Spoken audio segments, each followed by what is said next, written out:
पाकिस्तान वो एक ना वो कौम थोड़ी जुनूनी कौम है, समझे, खासतौर से जब इंडिया की बात आती है। पाकिस्तान अभी डिप्लोमेटिकली बहुत स्ट्रांग है ग्लोबली। देखिए पाकिस्तान वेस्ट एशिया के नेगोशिएशंस में क्रिटिकल रोल प्ले कर रहा है, चाहे हम उनको पोस्टमैन कहें, चाहे हम ये बात माने या नहीं माने सर से। तो ऐसी स्थिति के अंदर अगर भारत पाकिस्तान के बीच में कोई एस्केलेशन हो जाता है, युद्ध जैसी स्थिति बन जाती है, तो ग्लोबल डिप्लोमेटिक कम्युनिटी में आप अकेले पड़ सकते हैं।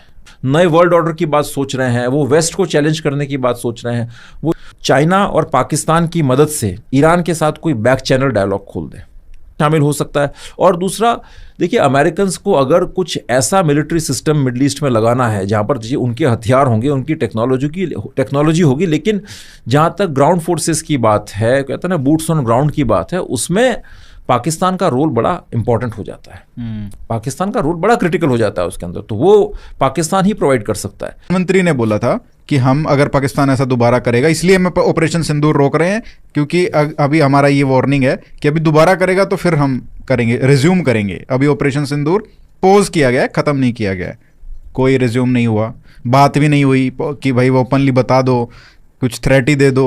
अभी भी यही बोला जा रहा है कि अभी कोई भी बड़ा काम नहीं करने वाला है। ये इस पे आपका क्या सोचना है? देखिए पाकिस्तान वो एक ना वो कौम थोड़ी जुनूनी कौम है, समझे, खासतौर से जब इंडिया की बात आती है।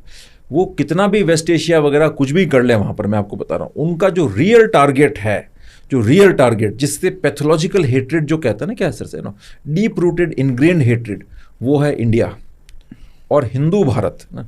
और ये अब ये चीज़ उनके लिए पूरी तरह से जस्टिफाइड हो जाती है, बिकॉज मतलब हम भी एक अलग ट्रेजेक्ट्री पर जा रहे हैं। यहाँ पर 2014 के बाद से we have a Hindu nationalist government, और यहाँ पर एक हिंदू रिवाइवलिज्म भी हो रहा है। तो अब वो उनके बिल्कुल उसमें क्या था ना, पैरामीटर्स में, उस फ्रेमवर्क में बिल्कुल फिट बैठती है।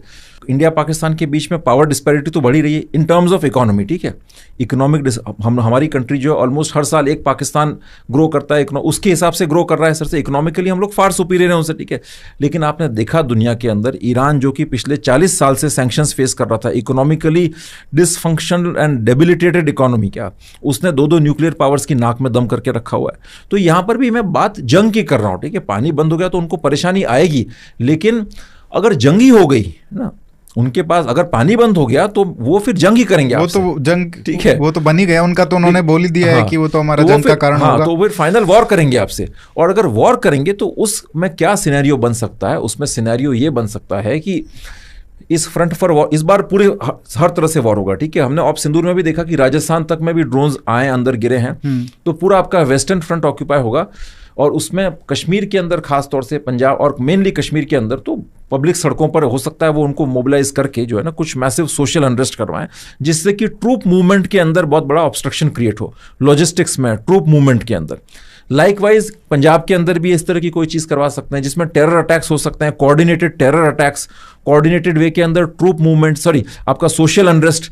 अब सोशल अनरेस्ट और साथ में स्पोरेडिक टेरर अटैक्स एक साथ अलग अलग जगह के ऊपर, वो चीज़ें अगर क्रिएट होती हैं तो फोर्सेस के मूवमेंट में दिक्कत आती है, आप इंटरनली जो है ऑक्यूपाइड हो जाएंगे। लाइकवाइज आपका जो ईस्टर्न फ्रंट है बांग्लादेश वाला, वहां पर अगर चीजें डिस्टर्ब हो गई मैसिव, तभी तो प्रेशर बना पाए ना पूरे यूएस पे। देखिए हमारे कंट्री का थोड़ा सा वो तो एक बहुत फंडामेंटल प्रॉब्लम्स है कि आज ये जंग हम कश्मीर में लड़ रहे हैं, ये हमारे अपने फ्रंट पर लड़ रहे हैं, हमारे तो अपने फौजी मर रहे हैं। अब वो चीज, अब ये तो चलिए ठीक है, कश्मीर है, कश्मीर के अंदर तो एक स्पेशल केस है, तो वहां तो इंटेलिजेंस एजेंसीज को काम करते करते एक आदत हो चुकी है कि ठीक है क्या होता है, एटलीस्ट कुछ जो कहता है ना एक इंस्टीट्यूशनल मेमोरी बन चुकी है उनकी, एक इंस्टीट्यूशनल एक्सपीरियंस बन चुका है। रिसेंटली मैं नहीं कहता बहुत अच्छा है चले, लेकिन फिर भी एक बन चुका है। लेकिन आप इमेजिन करिए आप दूसरे स्टेट्स जैसे कि राजस्थान हो गया, हरियाणा, मध्य प्रदेश, आंध्र प्रदेश, तो इन स्टेट्स के अंदर पर्टिकुलर जो पुलिस रिलेटेड जो इंटेलिजेंस ऑर्गेनाइजेशंस है, उनके पास तो न तो वो स्किल्स हैं, ना वो ऑर्गेनाइजेशनल मैन पावर है, इंक्लूडिंग आप आईबीबी ले लीजिए। और तो अब ये लोग उन डायरेक्शंस में सोच रहे हैं, मतलब जो ना से। तो और इसमें आप एक और चीज़ जोड़िए, पाकिस्तान अभी डिप्लोमेटिकली बहुत स्ट्रांग है ग्लोबली। देखिए पाकिस्तान वेस्ट एशिया के नेगोशिएशंस में एक क्रिटिकल रोल प्ले कर रहा है, चाहे हम उनको पोस्टमैन कहें, चाहे हम ये बात माने या नहीं माने सर से, वो एक अलग चीज़ है, वो एक पर्सनल, एक कहते हैं एक नाराज़गी हो सकती है, लेकिन पाकिस्तान एक रोल प्ले कर रहा है। आसिम मुनीर ने अपने आप को बहुत ज़बरदस्त तरीके से कंसोलिडेट किया है वहाँ पर ना, खासतौर से पाकिस्तान की पोजीशन को। वो ईरान और इसके बीच में जो नेगोशिएशंस का जो काम है उसका क्रिटिकल कहते हैं एक सेंटर पॉइंट पाकिस्तान है। अमेरिकन को पाकिस्तान की ज़रूरत है, चाइना को पाकिस्तान की ज़रूरत है। चाइना भी अगर अब मिडल ईस्ट के अंदर अगर थोड़ा सा अपना एक एक्सपेंशन करना चाहे तो पाकिस्तान डेफिनेटली की प्लेयर है। अगर अमेरिकन्स को इसको वो एक एग्जिट स्ट्रैटेजी ढूंढ रहे हैं तो उनकी मजबूरियां बहुत ज़्यादा हैं और डिपेंडेंस पाकिस्तान पर काफ़ी ज़्यादा है।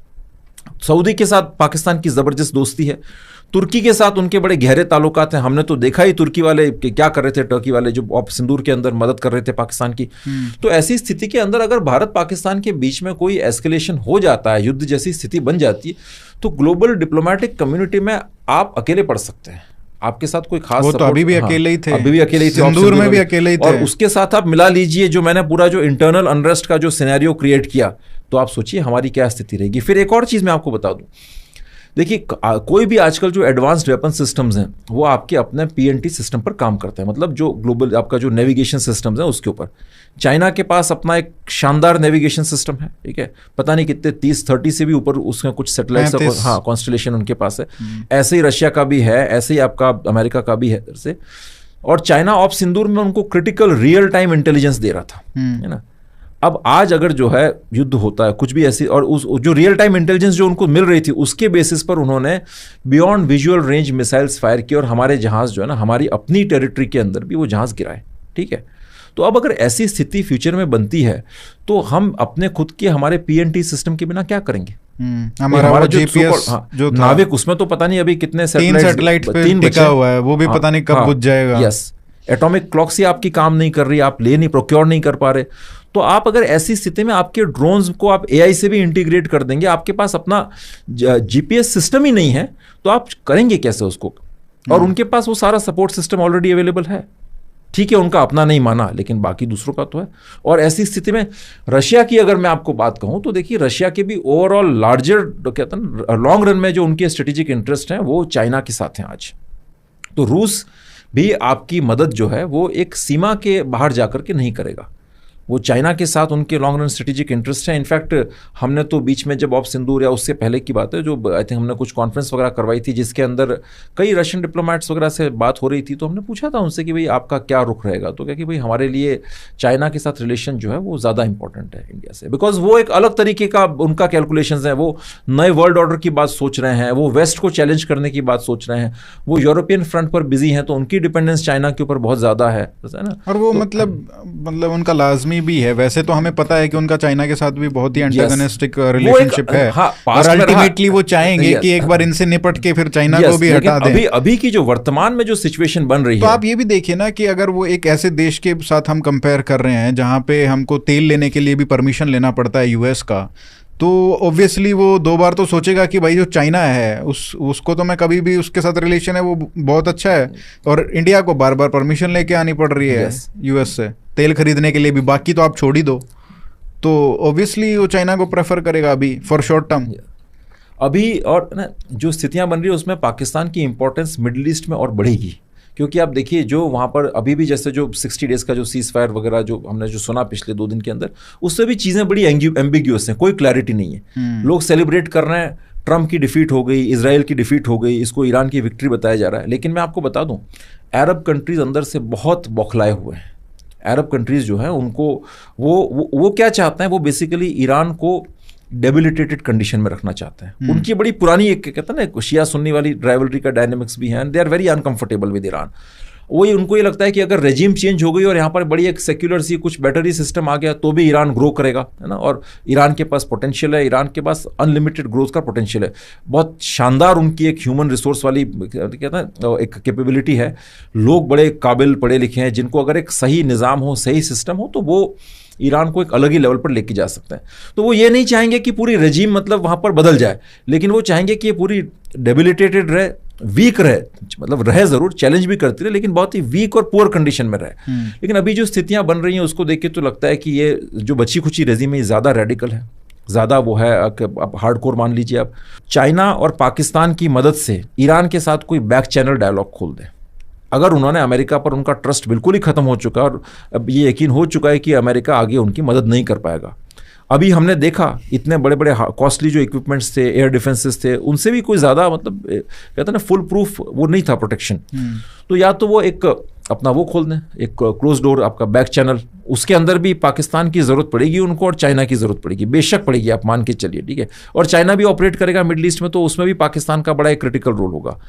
अब अरब कंट्रीज़ कई बार इस जिद पर अड़ जाते हैं कि भाई जो है कि हम अब ईरान के साथ कोई समझौता पॉसिबल नहीं है, एंड ईरान का जो है ना कुछ ठीक ठाक इलाज करना पड़ेगा, और वहाँ एक ईगो भी आ जाता है, अरब ईगो, कि ये बैक चैनल वगैरह नहीं चलेगा। तो दूसरा ऑप्शन क्या है, अमेरिकन का इन्वॉल्वमेंट उसमें ज़्यादा मिडल ईस्ट के अंदर बढ़े, military involvement, security pact sign हो इनके साथ में, अरब कंट्रीज़ के साथ मिलिट्री पैक्ट साइन हो। ऐसी स्थिति के अंदर भी जो है पाकिस्तान का रोल बढ़ेगा। क्यों? क्योंकि पाकिस्तान के और सऊदी के बीच में तो डिफेंस एग्रीमेंट है ही, आपने देखा है, एक स्ट्रेटेजिक म्यूचुअल डिफेंस एग्रीमेंट। तुर्की और उसके बीच में भी कुछ कुछ इसी तरह की व्यवस्था है। अब बात कर रहे हैं कि इजिप्ट भी उसमें शामिल हो सकता है। और दूसरा, देखिए, अमेरिकन को अगर कुछ ऐसा मिलिट्री सिस्टम मिडल ईस्ट में लगाना है जहाँ पर उनके हथियार होंगे, उनकी टेक्नोलॉजी होगी, लेकिन जहाँ तक ग्राउंड फोर्सेस की बात है, कहते हैं ना बूट्स ऑन ग्राउंड की बात है, उसमें पाकिस्तान का रोल बड़ा इंपॉर्टेंट हो जाता है। पाकिस्तान का रोल बड़ा क्रिटिकल हो जाता है उसके अंदर, तो वो पाकिस्तान ही प्रोवाइड कर सकता है। इंटरनल रेजिस्टेंस उनको फेस करना पड़ सकता है। अब वो कैसे बैलेंस करते हैं वो पता नहीं, लेकिन अगर आप इतिहास देखें पाकिस्तान का, तो ये दोनों तरफ से प्ले करने में बड़े एक्सपर्ट। लेकिन हमारी तरफ से अभी भी वही शॉर्ट टर्म, टैक्टिकल, एडहोक और काइनेटिक सोच चल रही है। हम लॉन्ग टर्म नहीं सोच रहे।